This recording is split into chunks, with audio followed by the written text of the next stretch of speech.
YouTube channel, Batas with Atty. Claire Castro. Pag-usapan natin itong mga revelasyon ng dating Senador Trillanes patungkol sa di umano'y pakikipag-ugnayan ng ICC sa 50 pulis. Active ang iba at ang iba naman ay retired na. Sila ay di umano ay sangkot o may kinalaman sa reklamong crimes against humanity na nakasampa laban kay dating Pangulong Duterte at sa iba pang mga kasabwat niya. Di umano. Linawin lamang po natin, Senator, nakipag-ugnayan pa lang ba ang ICC dito po sa higit 50 pulis na sinasabi po ninyo o actual na po silang nakausap?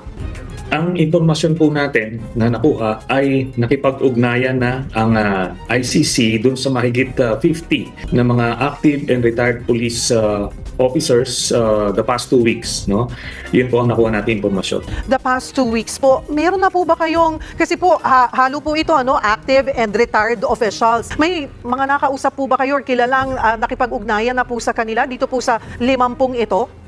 Hindi po kasi pwedeng mapangalanan kasi mangangani po ang kanilang buhay dahil sila ngayon ay ma-identify na pwede silang maging testigo laban po kay Duterte. Kaya yun po yung confidentiality clause po. So wala po kayong nakakausap ni isa dito po sa 50 kung saan nakipag-ugnayan po ang ICC? Hindi po tayo pwede mag-comment sa ganyan mga tanong po. For your safety. Sa mga kaso o maaaring ikaso patungkol sa tokhang or war on drugs, hindi daw takot na makulong itong si dating Pangulong Duterte. Si Bato siguro yung mauna. Si Bato muna, ito na ako si Senator Bato. Ikaw na dyan kasi ikaw yun eh. Siya mga nagkatok, hindi man ako. Sa opisina na ako, sa bahay ako. You know, ICC, you want me to go to prison? I will. I will. As a matter of fact, I did it as a matter of principle. So that I will die for it and go to prison and rot there until kingdom come. At pati ang trabaho ng ibang pulis sa pagtutokhang ay inaako niya. Hindi ba't sinabi pa niya na kung makakasuhan man ng mga pulis na ito, ay ipapardon niya. My orders are sa pulis pati military, pati mga barangay, na pagkaginulo at nagkaroon ng okasyon na lumaban at ang buhay ninyo ay nalagay sa alanganin, shoot them dead. Alam mo, we are ready for you. Gulo, o barilan o patayan, I will not hesitate my soldiers to shoot you. Pero ano ang nangyari sa mga pulis na nasangkot sa kaso ni Kian de los Santos? Ang mga pulis na ito ay gumagawa lamang di umano ng legal na operasyon patungkol sa war on drugs ni dating Pangulong Duterte. Ngunit hindi ito kinatigan ng korte at nadeklarang guilty ang mga pulis na nakapatay kay Kian de los Santos. We are very happy for the decision rendered by Judge Azucena because he promulgated this morning a judgment of conviction of the crime of murder, punishable by reclusion perpetua or 30 years maximum imprisonment. At ayun, hindi nga sila mapapardon ni Pangulong Duterte at naiwan na sila sa ere. Hindi po gagawaran ni Pangulong Rodrigo Duterte ng pardon ang 3 pulis Caloocan na napatunayang guilty sa pagpatay kay Kian de los Santos noong nakaraang taon. Maraming naging sangkot dito ng mga pulis sa war on drugs ni dating Pangulong Duterte dahil sa binitiwang pangako na sagot nga niya ang mga ito at ipapardon niya kapag sila ay nahatulang guilty. At ngayon, ang mga pulis na nakademanda, hugas kamay na ba si dating Pangulong Duterte? Ang sabi niya ay sasagutin lamang niya kung gumaganap sa tungkulin. Ayon po sa Pangulo, nangako siyang ipagtatanggol niya mga sundalo pulis kung nakapatay sila sa pagganap sa tungkulin at lalagay sa panganib ang kanilang buhay. Git po ng Pangulo, hindi kasama dito ang murder. Andaling umiwas, di ba? Ngayon, ayon kay dating Senator Trillanes, 50 pulis ang ninanais daw na makausap ng ICC patungkol sa kanilang investigasyon. Pero sinabi ng tagapagsalita ng DOJ na ang mga aktibo pa ng mga pulis ay pinagbabawalan na makipag-cooperate sa ICC. Just like everybody else, we found out from Senator Trillanes about this supposed development. But I think we've been consistent from the very start that we have a working justice system here in the Philippines, evidenced by a lot of different cases and reforms that we have been undertaking. And the commitment has never been stronger, to prevent and to hold responsible and accountable those erring law enforcement officers who engage in this heinous crime, I would say, of extrajudicial killings. So even without verifying the information, the government stance is consistent ever since. The president has been very firm by saying that we will not recognize the jurisdiction of the ICC because we indeed have a very well and robust justice system.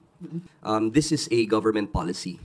So when a government officer or official is coordinating with the ICC against the direction or the orders and the policy of the government, there may be accountability involved.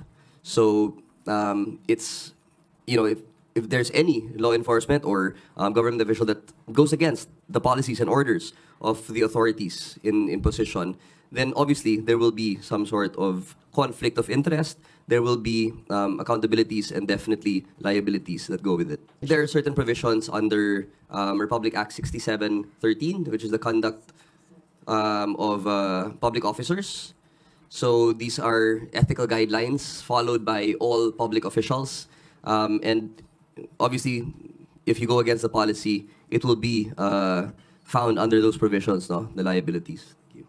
Pero ang mga pulis na ito na hindi sasagot kung ano man ang nirereklamo sa kanila ay maaaring masangkot o maging suspect kung hindi nila sasagutin ang mga tanong sa kanila di umanong partisipasyon. Ang hindi nila pagsagot ay maaaring maging daan pa upang tuluyan silang maging suspect sa kasong inireklamo dito sa ICC. Kung halimbawang sila ay tatahimik, sasagutin ba ng DOJ ang kanilang kapalaran na may kaugnayan rito sa nasabing sila ay maaaring makasuhan at ma-issuehan ng warrant of arrest? Masasagot din ba ng DOJ na hindi sila maaaring arestuhin kahit na sila ay mga ibang bansa? Sagot din ba ng DOJ kung sakaling maaaresto sila habang sila ay nasa ibang bansa at nagbabakasyon? Maliwanag na maaaring lumiit ang mundo nila dahil sa hindi nila pagsagot sa pinaparatang sa kanila, na maaaring hindi mangyari kung papayagan silang sumagot at ipagtanggol ang kanilang sarili. Baka mangyari na naman ang pag-iwan sa ere ni dating Pangulong Duterte sa mga pulis na nahatulan dahil sa ginawang operasyon kaugnay sa kanyang war on drugs. Iginigiit ng DOJ na maaaring sampahan ng kaso ang sinumang lalabag sa polisiya nang hindi pakikipag-coordinate sa ICC. Cooperation of the government with the ICC probe. Your thoughts on this? Is there a possibility that you change your stand with regards to this, considering that more Filipinos are approving of your cooperation? Well, it opens a Pandora's box because again, it's still those questions of jurisdictions and sovereignty that I haven't yet seen a sufficient answer for. And until then, I do not recognize their jurisdiction in the Philippines. I cannot. That seems to be the only logical conclusion that we can come to in that situation. But there's still a possibility that you will change your mind later on if you see more evidence. No, it's not about the evidence. It's about the jurisdiction of the ICC in the Philippines. They can produce as much evidence as they want, but they cannot act upon it in the Philippines. That's the point. But their presence here, you're approving of it. I don't approve or deny it. But they haven't done anything illegal. Once they do, of course, we will do something about it. But we are an open country. We're not a closed country. So sure, yeah. Pero hindi ba ninyo ilalagay sa dilema ang mga pulis na ito na sa aktibo pang serbisyo na masasabing sangkot dahil hindi ninyo sila pinayagan sumagot in their personal capacity? Dahil sila ang nasasangkot at hindi naman ang DOJ o ang administrasyon. Kung ipagtatanggol mo ang sarili mo habang nagkakaroon ng investigasyon ng ICC, kahit ikaw ay nasa active duty pa, tama ba na sila ay pagbawalang sumagot sa mga katanungan ng ICC? Paano kung ang sasabihin lamang nila ay hindi sila sangkot at wala silang anumang kinalaman? At imposible na sila ay masangkot dahil sa mga rason na maaaring valid naman. Hindi ba niya dapat i-deny kung ano man ang kanyang involvement? Dahil nga sinasabi ng DOJ na huwag makipag-coordinate ang mga nasabing pulis na masasabing sangkot sa nasabing war on drugs. Ang pagsagot para ipagtanggol ang sarili sa anumang kaso o reklamo ay hindi naman masasabing lumalabag sa polisiya ng gobyerno. Dahil sarili lamang naman nila ang ipagtatanggol nila. Hindi naman sila magsasalita in behalf of PNP or of the government, kundi magsasalita sila para ipagtanggol ang kanilang sarili. Ang sabi ng DOJ ay gumagana naman ang mga korte at ang hustisya sa Pilipinas. We've been consistent from the very start that we have a working justice system here in the Philippines, evidenced by a lot of different cases and reforms that we have been undertaking, and the commitment has never been stronger, to prevent and to hold responsible and accountable those erring law enforcement officers who engage in this heinous crime, I would say, of extrajudicial killings. Ang tanong natin, itong kaso ba na crimes against humanity?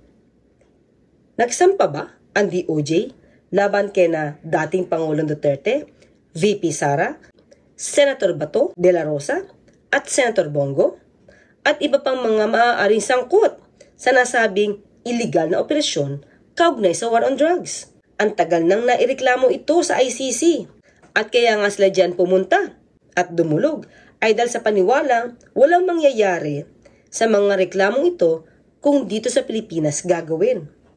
So ang tanong natin, nasampahan na nga ba ng kaso sina Pangulong Duterte kaugnay sa reklamong crimes against humanity? Hanggang sa susunod, magkita at magkarinigan tayo. Ako po sa Tony Claire Castro, nagpapalalang, huwag tulugan ang inyong karapatan.